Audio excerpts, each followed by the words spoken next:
Acclame le nom de Jésus-Christ.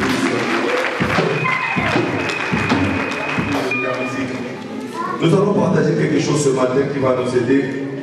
Et j'avais dit, il y a tant de personnes qui ne savent pas que tu as quelque chose que Dieu t'a donné. Amen. Notre problème de ce matin, c'est d'amener l'Église à comprendre que tu as quelque chose dans ta vie. Vous savez, il y a quelque chose qui se passe au milieu des enfants de Dieu. Beaucoup de gens, ils n'arrivent pas à réussir dans leur vie parce qu'ils n'arrivent pas à comprendre qu'ils ont quelque chose dans leur vie. Tout le monde qui a l'habitude de dire que moi je n'ai rien, mais je vais te dire une chose, j'ai commencé à le parler depuis mercredi, en disant que non, tout et chacun de nous, il doit savoir que tu dois avoir quelque chose dans ta vie. Alléluia.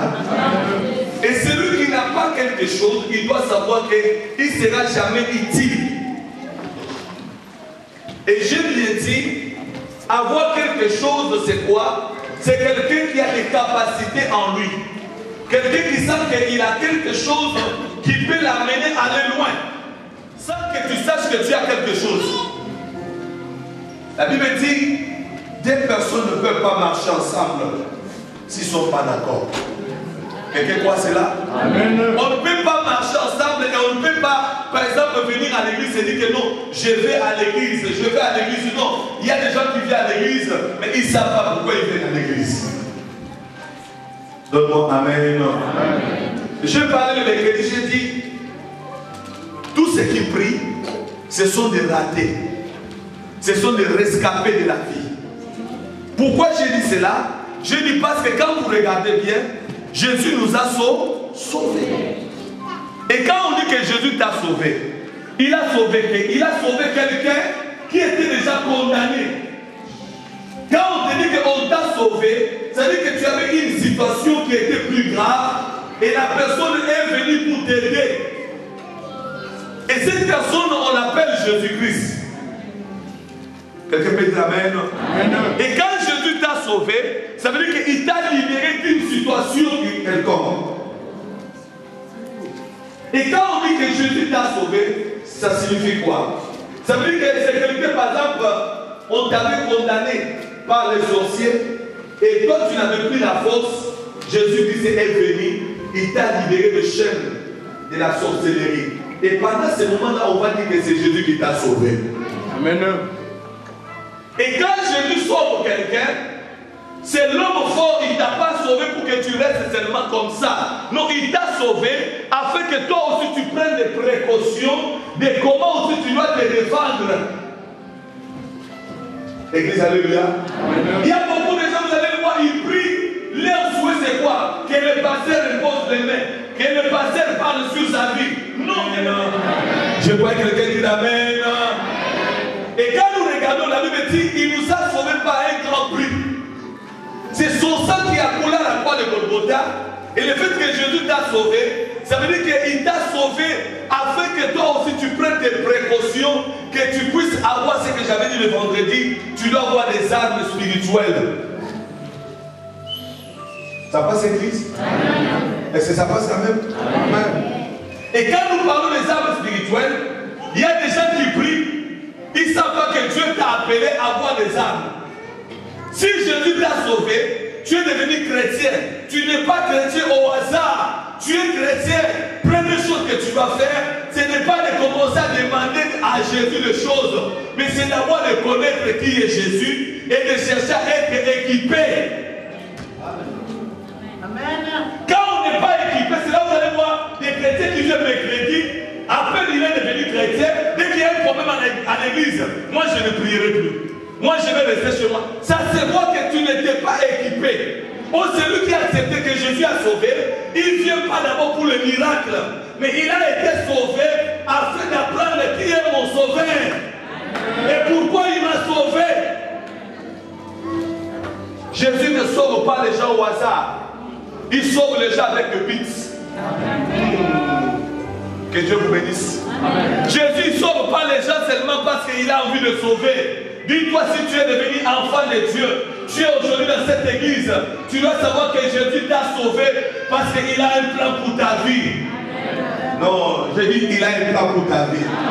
Non, il a un plan pour ta vie. Il faut aussi savoir que quand Jésus sauve quelqu'un, tu dois savoir que tes années sont comptées. Ça peut être que Jésus savait que non, si tu as accepté Jésus, je ne sais pas, en 99, ce n'était pas par hasard que Jésus s'est manifesté vers toi. Parce que il nous faut avoir les armes spirituelles. Pourquoi? Quand tu as des armes spirituelles, tu ne parleras pas comme d'autres personnes qui ont l'habitude de dire que je suis la tête, non la queue. Bien aimé, on ne devient pas la tête en croisant les bras. On ne devient pas la tête seulement comme ça. Avant de devenir la tête, tu as un prix à payer dans ta vie. Tous ces mouvements, ils sont élevés. L'élévation n'a jamais été venue comme ça, assis. L'élévation, on le provoque. L'élévation, on doit l'encadrer. Oh, il y a beaucoup de gens qui croient, tu vois quelqu'un qui a le succès, tu crois que le succès est arrivé comme ça. Voilà son nom. Il y a un pasteur à Kinshasa, Dieu lui a fait grâce, je l'ai suivi hier. Il est parti vers Rwanda là-bas. Pardon pour parler, c'est trop fort. Arrivé là-bas, c'est quelqu'un qui était au Congo démocratique, il n'était pas élevé de cette manière. Il était élevé. Mais Dieu lui a fait grâce. Il est arrivé dans ce pays-là. Le jour où il prêchait la parole, même le président de la République de ce pays est venu s'agenouiller devant lui, afin que l'homme de Dieu leur pose les mains. Oh, après, il a dit quelque chose. Il y a un frère qui l'a vu après le culte. Il dit, pasteur, je vais avoir ce que toi tu as là. L'onction que Dieu t'a donné, je vais avoir ça. Et le pasteur il a dit, non, je ne peux pas te donner. Avant que je te donne ce que j'ai, tu dois aussi porter ce que moi aussi j'ai souffert. Oh, ça passe? Non, il faut passer, j'ai besoin vraiment que tu me donnes. Bien aimé, l'homme de Dieu a dit non, je peux te donner. Est-ce que tu accepteras aussi de prendre de tout ce que j'ai vécu avant? On ne devient pas quelqu'un dans la vie comme ça, dis-vous. On ne devient pas quelqu'un comme ça, parti, tout va bien. Bien aimé, avant que tu deviennes ce que tu es, ce que tu seras, tu as un prix à payer. Amen. Frère, il n'y a pas de victoire sans la guerre. On ne peut pas commencer à dire non, Dieu m'a promis les choses, comme Dieu m'a promis, je les verrai, frère. Les choses que Dieu promet, ça veut dire que tu ne vas pas l'avoir comme ça facilement. Il faut payer un prix. Oh non, Dieu m'a dit, mes enfants, ils seront cela. Bien aimé, si Dieu a promis sur tes enfants, ça veut dire que c'est toi le parent qui doit payer le prix.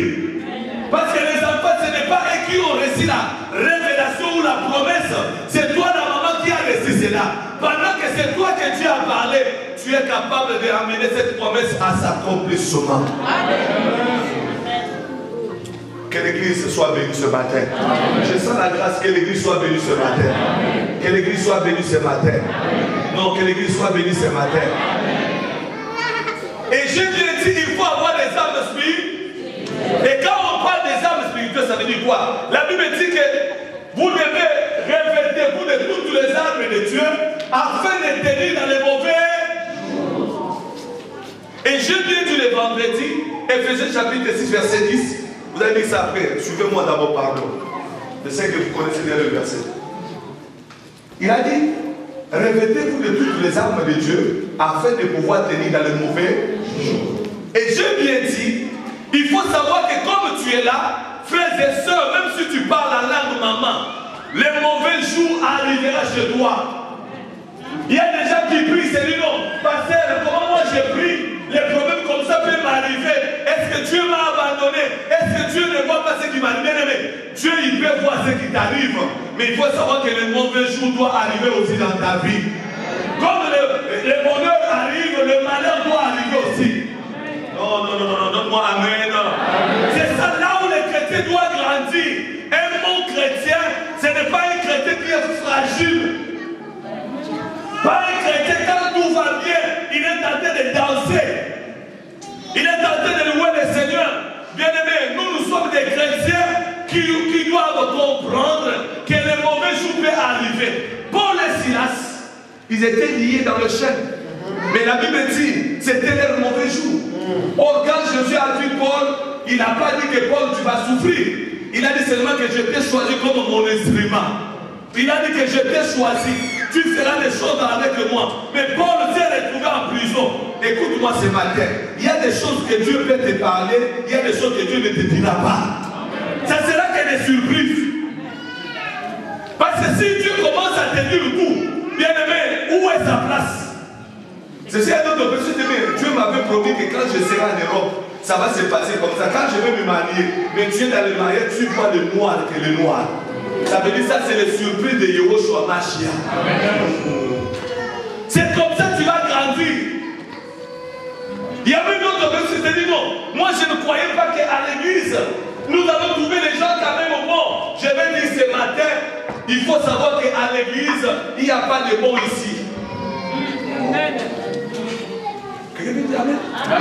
Dans l'église, il n'y a pas de bon. Dans l'église, il n'y a que des gens vraiment dépiécés, de mauvais. Oh, vous savez que comme on est là, si vraiment le Saint-Esprit nous quitte maintenant, on va commencer à sortir un à un ici. Parce que notre nature, comme on est là, est maîtrisée parce que le Saint-Esprit les couvre. Si le Saint-Esprit ne couvre pas, celui qui est à côté de toi, tu ne la connais pas. Celui qui est devant toi, tu ne le connais pas. Mais comme il y a le Saint-Esprit, Jésus-Christ est le médecin des médecins. Il a maîtrisé même les assassins qui sont dans cette salle. Il y a même des voyous qui sont dans cette salle. Il y a même les prostituées qui sont dans cette salle. Il y a même ce qu'on appelle les calomniateurs, ils sont là avec toi. Mais il faut sembler d'être les saints. Pourquoi dans l'église, je vais dire que l'église c'est le rassemblement de tous les gens mauvais. Amen. L'église c'est là où on voit tout le monde de mauvais. À aucun cas, si tu viens à l'église, ne viens pas dire, mais je ne m'attendais pas à voir ça. Bien aimé, qui peut dire qu'il va à l'hôpital de la source, il voit quelqu'un qui est malade, il dit non, je ne m'attendais pas à voir les gens qui sont en train de vomir. Il faut savoir que quand tu vas à l'hôpital de la source, attends-toi, il y a toutes sortes de maladies. C'est la même chose quand tu viens à l'église, il y a toutes sortes de personnes. Il y a ceux qui commencent à être guéris. Il y a ceux qui commencent à devenir enfants de Dieu. Il y a aussi ceux qui ne sont pas enfants de Dieu. Mais tout cela, Jésus-Christ est le médecin des médecins. Amen. Et la maladie de tout un chacun de nous, personne ne peut savoir les symptômes que j'ai. C'est que moi je souffre, tu dois m'aider afin que je sois guéri. Tu ne peux pas commencer à me montrer le doigt. Depuis longtemps, il est à l'église. Bien aimé, je n'ai jamais vu à l'hôpital de la source les malades qui sortent dans le couloir commencer à critiquer l'autre qui est là-bas. Depuis que je suis ici dans cet hôpital, on ne voit jamais les changements. Vraiment, depuis que je suis à l'hôpital, depuis que je suis ici à l'hôpital, pourquoi tu n'as pas dit alléluia, monte, alléluia. Tu ne vois pas, depuis qu'elle est dans cette chambre, il ne guérit jamais. Bien aimé, toi tu es en train de critiquer celle qui est dans la chambre.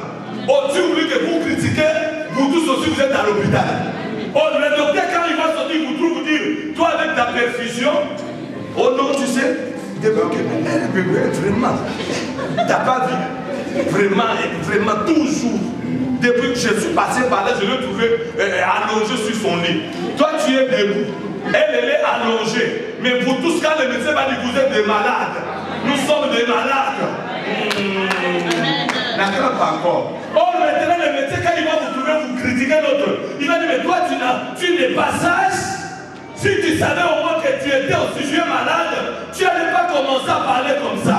Et c'est ça, quelqu'un qui est à l'hôpital, il ne peut pas critiquer les autres de leur maladie. Il doit commencer à s'en occuper de sa propre vie. Occupe-toi de ta vie, tu sauras ce que Dieu a mis en toi. Si tu t'en occupes des autres, tu seras toujours distrait. S'occuper de la vie des autres, ça va t'amener à ne pas avancer. Oh, tu as aussi quelque chose que les autres sont tentés de t'admirer. Non, l'église a dit amen. Il y a des gens qui te regardent comme ils savent que tu as quelque chose qu'ils n'ont pas. Mais tellement qu'ils le voient, toi tu ne le vois pas. Bien, mais tu peux connaître ce que Dieu a mis en toi lorsque tu vas t'isoler. Lorsque tu es isolé dans les chaînes. Paul et Silas, ils étaient dans cette prison. La Bible dit Paul ne savait pas que la louange pouvait aussi faire tomber des chaînes. Il avait l'habitude, il connaissait Dieu d'une autre façon. Mais il ne savait pas que cette situation de prison, c'était une révélation de la louange. Laisse-moi te parler ce matin. La situation que tu as dans ta vie, ça sera une révélation des choses que tu ne connaissais pas dans ta vie. Ça sera quelque chose que Dieu va te révéler. Église, fais-moi comme ça. Est-ce qu'on peut faire comme ça? Alléluia. Amen. Bon, il y a quelqu'un qui me dit, mais pasteur, qu'est-ce que je vais tenter de prêcher? Il y a des gens qui disent, mais pasteur, mais celle-là, comment il travaille à l'église, on la connaît, elle est mauvaise. Mais je vais répondre à quelqu'un ce matin. Judas était le plus assassin. Il était à côté de Jésus. Il mangeait avec Jésus. Il vivait avec Jésus. Mais pendant qu'il mangeait avec Jésus, il sautait à faire des complots. Jésus qui s'est dit, parmi vous, il y a quelqu'un qui va me trahir. Jésus n'a pas, bien aimé, en plus, Jésus n'a pas retiré la caisse. Amen. Oh, je sens pas. Oh, je sens pas la grâce. Au passé, vraiment, Judas, il avait la. Et puis quand on donne quelqu'un la caisse, ça veut dire que c'est quelqu'un de confiance. Jésus connaissait déjà qui était Judas. Béni soit celui qui m'envoie de vous prêcher ce matin. Il faut demander à Dieu de te révéler ce que tes ennemis sont. Que Dieu te révèle ce que toi tu as et ce que tes ennemis sont. Parce qu'il a dit, invoque-moi, je te répondrai, je vais te montrer ce qui est caché. Ça veut dire que quand tu veux aller plus loin, il faut savoir qu'est-ce que ton ennemi a. La Bible dit, Judas était avec Jésus. Mais Jésus ne l'a pas chassé dans le travail. Écoute-moi, frères et sœurs, l'église, regardez-moi ce matin. Les défauts de l'autre, ça ne vous regarde pas. Plus toi, ni moi, les premiers gardes de l'éternel Jésus. Non. Parce que tu vas commencer à parler. En tout cas, mais bien aimé, quand tu fais comme ça, Jésus savait que Judas c'est un assassin.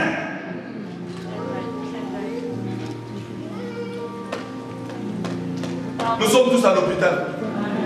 Oh. Nous sommes tous à l'hôpital. Il a dit prenez toutes les armes de Dieu afin de pouvoir tenir dans les mauvais. Il faut savoir que les mauvais jours peuvent arriver. Laisse-moi prêcher quelqu'un ce matin.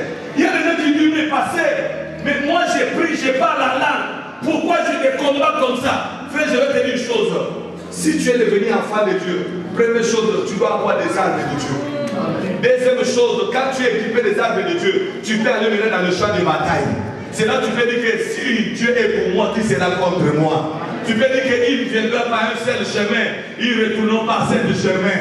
Les démons ne peuvent pas te fuir comme ça parce que toi tu parles la langue. Il faut savoir que le mauvais jour arrivera. Amen. De pouvoir te dire quand le mauvais jour va arriver. Mauvais jour, vous savez c'est quoi? Ça peut arriver avec ton père. Les mauvais jours peuvent arriver avec ta mère. Les mauvais jours peuvent arriver avec quelqu'un que tu connais bien. Église, regardez-moi. Vous savez, la Bible dit le mauvais jour va arriver. Ça veut dire quoi? Les mauvais jours, ça peut arriver avec qui? Avec la personne que tu crois qu'il est bien pour toi. Et je veux dire à quelqu'un ce matin, priez beaucoup pour celui qui est trop proche de toi. Parce que celle-là, celui-là qui sera l'instrument premier que le diable va utiliser. Et ne sois pas étonné de voir que là où tu as trop de confiance, c'est là où ils vont bouger. Et c'est quelqu'un qui est formé, il s'en fout de son entourage. Jésus avait 12 disciples, mais Jésus n'avait pas basé sa foi dans quelqu'un. Il savait que Judas, toi tu es mauvais, mais il avait la mission et la détermination. Et puis que personne ne t'effraie, que personne ne te bloque. Et tu dois porter des armes. Quand j'ai des armes, ça veut dire quoi? Tout ce qui arrivera devant moi, je serai capable de libérer les armes. Dis-moi Amen. Mais il y a des gens, quand le mauvais jour arrive, comment ça lui passer? Je vais l'enseigner parce que Dieu m'a formé. Mais c'est vrai pas. Dieu m'a formé. Vous savez, dans ma vie, j'ai vécu avec beaucoup de personnes. Et je vous dis clairement, et c'est pour ça que je ne suis plus fragile. Si quelqu'un me dit, il ne veut plus de moi, je le regarde et je dis gloire à Dieu. Parce que je sais que si toi tu pars, l'Éternel m'envoyera encore d'autres personnes. C'est comme ça. Je ne peux pas commencer à pleurer. Parce que quand tu étais venu, ce n'est pas moi qui t'ai cherché. C'est Dieu qui a fait cette connexion. Et Dieu, il y a d'autres connexions de 2 mois. Il Il y a d'autres connexions de 3 mois. Il y a d'autres relations d'une année. Il y a d'autres relations de 10 ans. Il y a d'autres relations que tu peux avoir cette relation, ça ne produira rien. Ce sont des relations de formation. Ou quelqu'un vient dans ta vie pour te faire ça. Tu te dis, ça c'est quelle sorte de relation. Mais il produit rien, il te fait que souffrir. Il ne faut pas négliger cela, c'est la formation. Tu as envoyé cette personne à côté pour que tu sois formé. Il ne faut pas la rejeter, il faut toujours les garder, mais savoir quelle est son attitude. Amen, amen. Soyez bénis. Oh, je ne sens pas. Prenez toutes les armes de... Et la Bible dit prenez toutes les armes. Quand on dit toutes les armes, lisez-moi première arme, rapidement. Éphésiens chapitre 6, verset 10. On doit prendre toutes les armes de Dieu. Fortifiez-vous dans le Seigneur et par sa force toute puissante. Revêtez-vous de toutes les armes de Dieu afin de pouvoir tenir ferme contre. Revêtez-vous de toutes les armes afin de pouvoir tenir dans le risque et dans le mauvais jour. Quand les attaques viendront, il faut déjà avoir des armes de Dieu. Écoute-moi bien aimé, les armes, ce n'est pas des jeunes de prière. Vous allez écouter moi ce matin. Il y a des gens qui gênent beaucoup bien. Quelqu'un qui va dire que non, je vais commencer à donner mes offrandes. Donner c'est bien. Mais attention, ne confonds pas donner. Oh, quand je donne beaucoup, c'est comme ça va épargner le mauvais jour. Non, on va lire des ça. Et je ne dis pas que donner plus, il faut donner. Verset 12. Car nous n'avons pas à lutter contre la chair et le sang, mais contre les dominations, contre les autorités, contre les princes de ce monde de ténèbres, contre les esprits méchants dans les lieux célestes. Nous n'avons pas à vous écouter. Hein? Descends. Verset 14. 13, pardon. C'est pourquoi prenez toutes les armes de Dieu afin de pouvoir résister dans les mauvais jours. Afin de pouvoir résister dans les mauvais. Quand la maladie va arriver, les combats vont arriver, il faut savoir que je dois avoir des armes. Ce n'est pas les armes appelées d'abord évangélistes. Toi aussi tu dois avoir des armes. Tu peux m'appeler, mon téléphone ne passe pas. Tu es foutu. Oh, il y a un téléphone qui est 24 sur 24. C'est un réseau qui est permanent. C'est quelqu'un, quand tu appelles là-bas, il n'est pas absent. Non. Donne-moi Amen. Il y a des gens qui vont te dire, mon passé est en Afrique, bien-aimé. Ton passé t'a encadré. Ici maintenant, c'est toi qui dois monter. Amen. Oh, alléluia. Il y a des gens qui restent dans les nostalgies. En tout cas, vous savez, nous, quand on prie où? On filme. Quelqu'un va vous dire, nous,